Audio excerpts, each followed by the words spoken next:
Fala galera, tudo certo?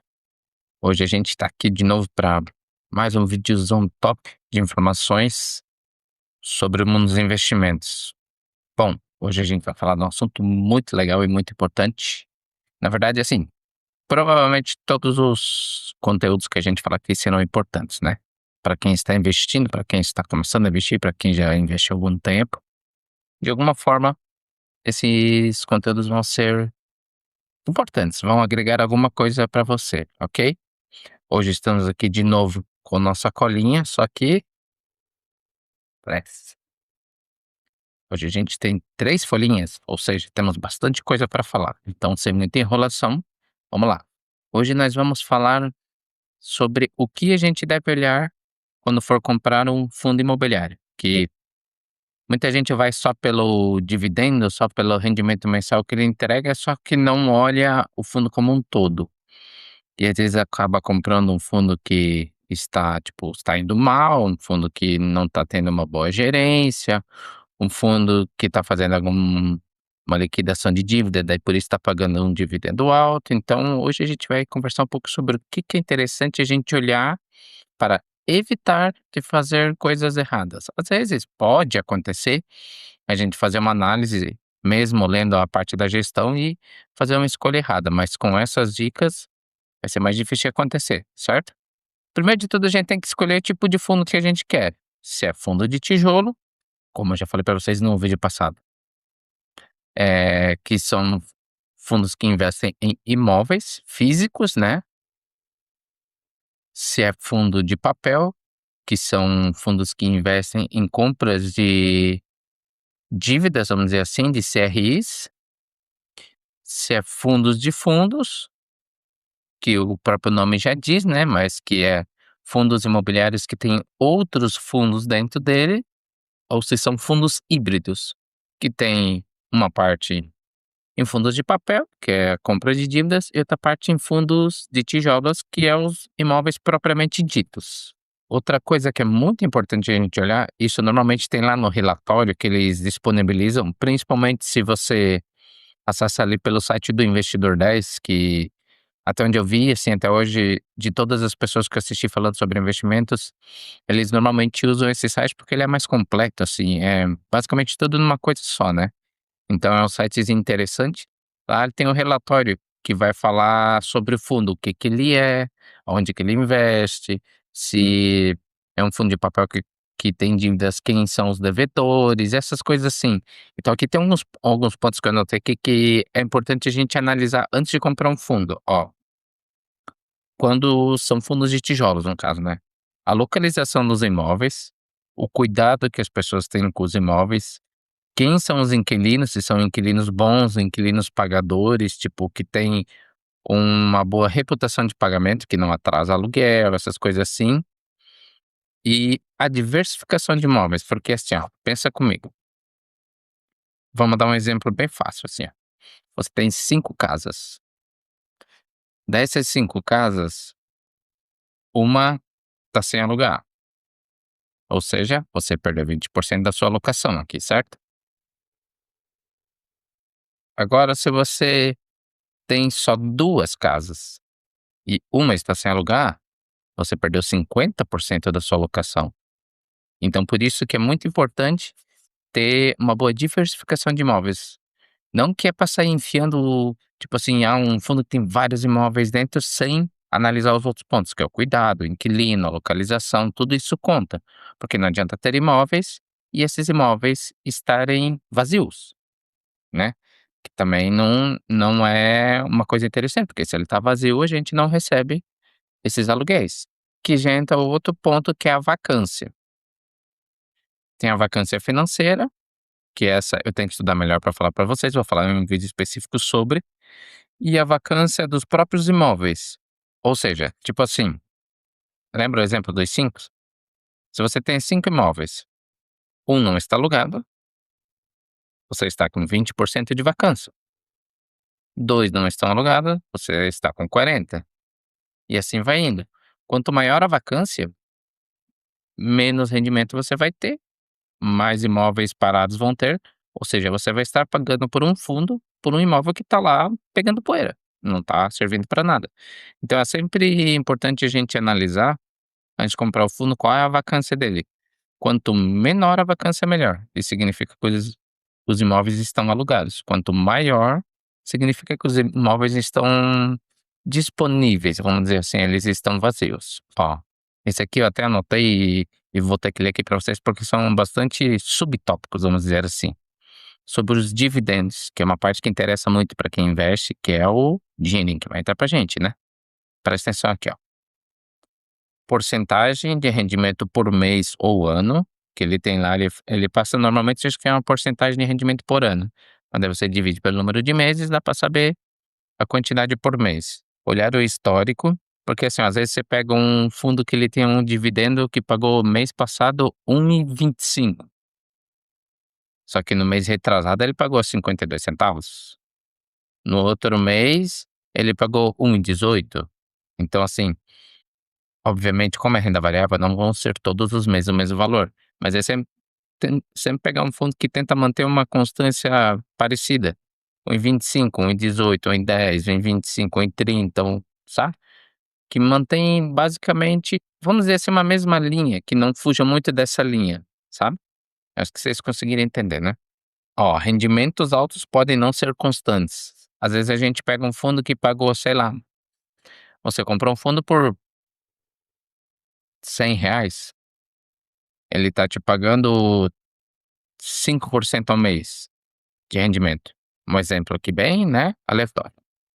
Então desses 5% ali, é muito difícil a pessoa achar um fundo que vai te pagar 5% ao mês, que seriam R$ 5 no caso, né.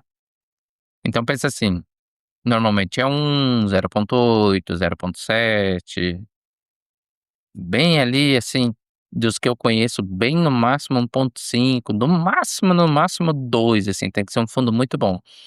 Então fugiu muito disso, subiu, sabe, a 3, 4, 5, sei lá, 7% ao mês, é furada, alguma coisa tem, tá. Ou é o fundo que tá fazendo alguma liquidação para vender, ou é algum rendimento que não tem uma constância, porque, assim, até hoje do que eu assisti, do que eu vi, vamos dizer assim, eu nunca vi um fundo pagando muito mais de 1%, tá. Nunca vi nenhum que chegue até 1,5, por exemplo. Mas vamos botar ali uma margenzinha bem exagerada de 1,5% ao mês. Já é bem pago, tá. Então muito acima disso, desconfie. Provavelmente não vão ser rendimentos constantes, não vão manter ali aquela linha que a gente falou, sabe, de não subir muito e nem descer muito. P sobre VP, ou seja, preço por valor patrimonial. Isso significa, por exemplo, o quanto você está pagando pelo quanto que vale o fundo. Vamos dizer, o P sobre VP entre 0,87 mais ou menos até 1,5 é uma média boa de valor patrimonial. Você não está pagando nem muito caro, nem muito barato. Muito barato é perigoso, porque às vezes o fundo está em queda, está com problema, está alguma coisa assim, então é um risco investir, sabe. E muito caro você vai estar pagando acima do preço que ele vale. Por exemplo, você comprou isso aqui, o preço dele é 2,50, né. Mas daí aconteceu uma coisa que você vai em outra loja, por exemplo, você foi em outra loja, e você achou o mesmo aparelho desse, mesma coisa, mesma marca, mesmo modelo, mesma cor, tudo por 2 vezes mais, 3 vezes mais. Qual você vai pegar? O que é o preço justo, vamos dizer, né. Não que vai ser mais caro. Então a mesma coisa se aplica a fundos imobiliários. Não é porque você está investindo o seu dinheiro para receber uma renda que você vai comprar o que está mais caro. Você tem que analisar certinho o P sobre VP, que eles falam que é o preço sobre o valor patrimonial. Realmente vale tudo isso? O P sobre VP está muito acima de 1 ou muito abaixo de 1? Também tem essa questão do abaixo, né. Mas a média ali é entre 0,97, 1, 1,2, bem assim, tipo 1,6, bem analisadinho, talvez até daria para pegar, já tá um pouco acima, mas ainda é aceitável. Mas é mais ou menos essa média, tá. Gestão do fundo. é aquela questão, assim, tipo, administração. É como o dinheiro que você está aplicando, né, como eu sempre digo, o seu dinheirinho suado, como ele está sendo aplicado, como ele está sendo gerenciado dentro desse fundo. Normalmente, um fundo imobiliário é um conjunto de vários imóveis ou várias dívidas. Vamos supor assim, um um fundo imobiliário que tenha 15 prédios. Desses 15 prédios, todos estão alugados, ótimo, 0% de vacância. Lembra que a gente falou antes ali um pouco? E só que assim, o pessoal recebe o dinheiro e distribui para os cotistas, o que sobra, o que que eles fazem? Investe para melhorar a gestão, investe para melhorar, tipo, o próprio prédio em si, para não gerar vacância, para não gerar pessoas saindo fora, investe em estudos para ver quais são os bons inquilinos. Não, eles pegam esse dinheiro e: "Ah, vamos torrar", né. Porque assim, a gente aqui, meros mortais que compra os fundos, a gente recebe uma fraçãozinha. Mas os donos mesmo, os gestores ali, as pessoas maiores, mesmo que eles fiquem com 5%, que o fundo tem a obrigação de distribuir 95% da renda para os cotistas, 5% de um montão é bastante coisa, né. Então vamos dizer que em vez de eles pegar esse dinheiro e trabalhar numa administração, em uma melhoria, "Ah não, vamos gastar, vamos comprar carro, vamos comprar casa, vamos viajar, vamos fazer festa", um exemplo, né. Não vamos investir. Tá tendo uma má gestão. Uma hora os inquilinos vão se incomodar com as coisas que estão necessitando fazer no exemplo aí dos prédios. "Ah, tá faltando uma manutenção nisso, tá faltando uma pintura no prédio que tá feia, tá faltando trocar não sei o quê". E vão começar a sair, vai começar a gerar vacância e o fundo vai começar a cair. E aí, tipo, né, você investiu o teu dinheiro numa coisa que já tá decaindo. Então por isso que é importante a gente ler os relatórios, porque lá explica certinho, sabe? Questão de gestão, questão de quem são os inquilinos, quantos imóveis os inquilinos têm, quantos imóveis no total o fundo tem, aonde são esses imóveis, qual é o tipo de imóvel, se é galpão, se é laje corporativa, se é shopping, o que que é. Ali na parte dos relatórios explica tudo bem certinho, então por isso que é importante a gente ler, sabe. A questão da liquidez, se você olhar lá no site que eu falei para vocês do Investidor 10, aí tem uma parte escrita liquidez, e tem um valor lá. Se a liquidez for muito baixa, significa que a pessoa tem dificuldade na compra e na venda de fundos. Tipo assim, o giro dele não é tão, como é que eu posso dizer para vocês? Vamos botar tão alto, tão fácil de comprar, de vender, negociar. Então, se a liquidez for muito baixa. Ainda ontem eu estava assistindo um vídeo, que eu também busco informações sobre, né? O cara lá que assistiu o vídeo, ele falou que uma liquidez, assim, que é considerada, vamos dizer assim, uma liquidez ótima para não ter risco é 500 milhões. Então, para vocês terem uma ideia daquilo que eu falei da porcentagem antes lá, que fica tipo só 5% para eles. Isso é de liquidez diária, ou seja, compra e venda de cotas e tal, e a movimentação diária é em torno de 500 milhões. Então, assim, muito abaixo disso é perigoso, às vezes não tem tanta facilidade, você vai tentar vender o fundo, não consegue, você vai tentar comprar, às vezes demora demais na compra, sabe. Então é sempre interessante a gente analisar a parte da liquidez e tentar manter ali, tipo, de, vamos supor, 300 milhões para cima, porque é uma liquidez ótima que a gente consegue negociar fácil na bolsa ali, você, coloca lá: "Ah, quero comprar tal fundo, tantas cotas". Daqui um dia, 2 dias você já tá ali, o fundo já é teu, você já começa no próprio mês ou no mês seguinte já começa a receber os dividendos, então, né, sempre ficar de olho na questão da liquidez, para não deixar, vamos dizer assim, tu fez a solicitação do fundo lá, vamos dizer, e fica uma semana, 2 semanas e os cara não estão nem aí, entendeu. Então, sempre olhar bem a questão da liquidez, para não cair numa furada. Questões de dívidas que os fundos têm. Se lá no relatório aparecer muita dívida, sabe, tem uns fundos que eles trabalham com risco mais alto. Eles, como é que eu posso dizer? Não é que é uma má administração, mas eles trabalham quase que no limite ali. Eles, como é que eu posso falar para vocês? Trabalham com risco maior. Então, assim, eles compram, às vezes eles têm um exemplo, 5 milhões em caixa, e vão lá e compram um prédio de 4,5 milhões, ficam só com 500 mil em caixa, contando que vai entrar dinheiro de outras coisas, só que não tem aquela certeza. Então ali, tem que sempre analisar isso, porque às vezes nessa, tipo, tu conta assim que, vai entrar dinheiro de um inquilino, só que Deus o livre acontece alguma coisa e não entra, aí você fica no negativo. E normalmente quem paga isso, eu, você, todo mundo que investe nesse fundo vai pagar, porque, eh, tipo, né, a gente vai deixar de receber nossos dividendos que a gente está contando ali que, como vocês sabem, os dividendos já não são aquele valor absurdo que a gente recebe, então já não é grande coisa. E se por falta de uma administração boa do fundo, por eles trabalhar num risco muito alto, ter uma dívida muito alta, a gente não receber, também não é interessante, porque daí a gente está deixando de receber o nosso ganho, né. Esse aqui também eu anotei os tópicos e vou ler para vocês, porque também é bem interessante. Para os fundos de papel, né, que é os fundos que compram dívidas, vamos dizer assim para vocês.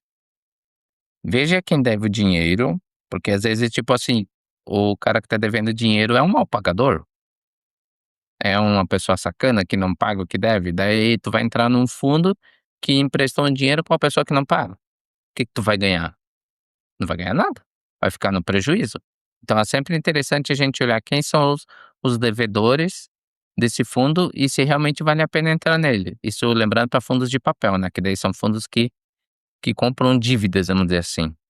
Ver se a dívida é segura, que é basicamente isso que eu falei para vocês, tipo assim, se o cara ali é a pessoa que tu sabe que ele vai pagar todo mês a dívida ou se ele vai ficar se enrolando: "Ah, esse mês não deu e não sobrou", sabe.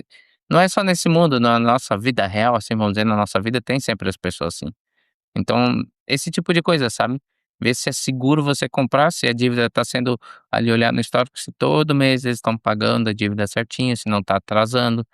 Aí entra a questão do valor que você recebe de cota, às vezes eles receberam, vamos dizer, uma bolada do cara ali, e pagaram 1,50 por cota, um exemplo, só que o preço normal ali da cota de dividendos, no caso, eles pagam 50 centavos, 75, e daí tu pensa: "Poxa, 1,50, meu, no mês passado é 1,50, vou pegar e vou comprar que eu vou me dar bem, vou pagar R$ 80 no fundo imobiliário, ele vai me pagar 1,50 por mês, jogo logo eu já recupero", só que às vezes é essa a questão, sabe.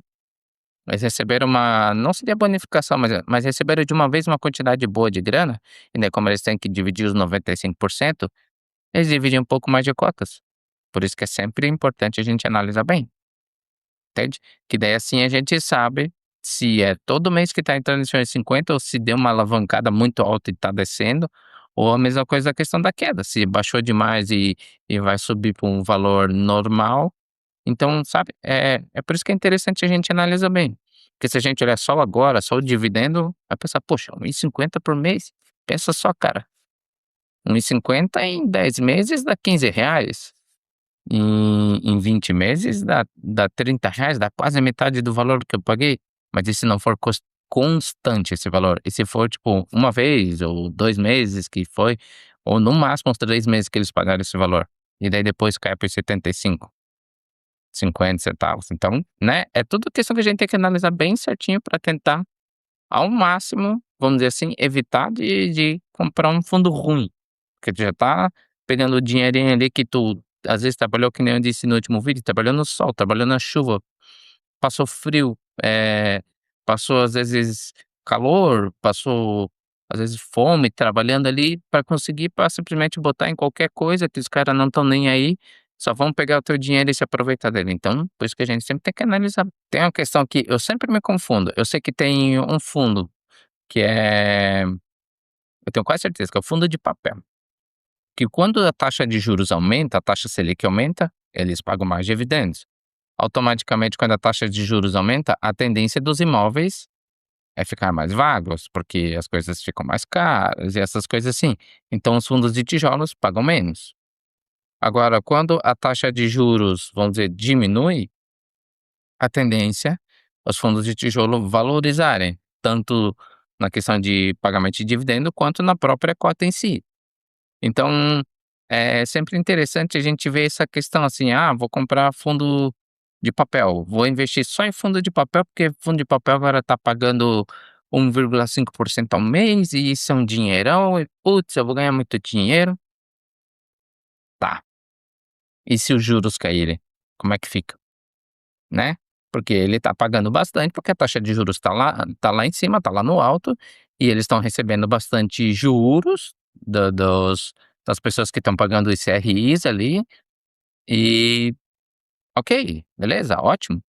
Mas e se a taxa de juro cair e você tiver todo o seu investimento em fundo de papel?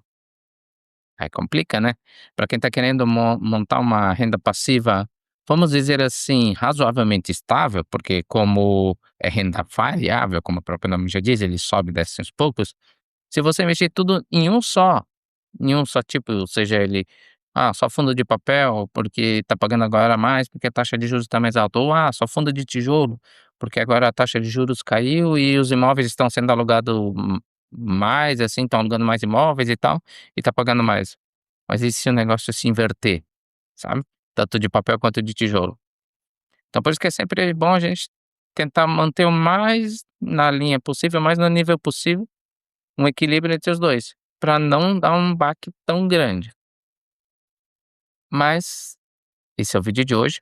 Vou fazer um vídeo falando justamente sobre esse assunto que eu frisei no final. Porém, como eu disse, eu vou fazendo os vídeos separados, cada tipo de vídeo diferente, para mim conseguir explicar o que eu sei, né? Que eu também não sei tudo, mas o que eu sei eu consegui explicar melhor para vocês, certo? Então é isso aí, galerinha. Espero que vocês tenham gostado. Se gostaram, já sabe, né? Deixa aquele like, se inscreva no canal e acompanhe os próximos vídeos, beleza? Então é isso aí, vou indo nessa. Valeu, falou e forte abraço.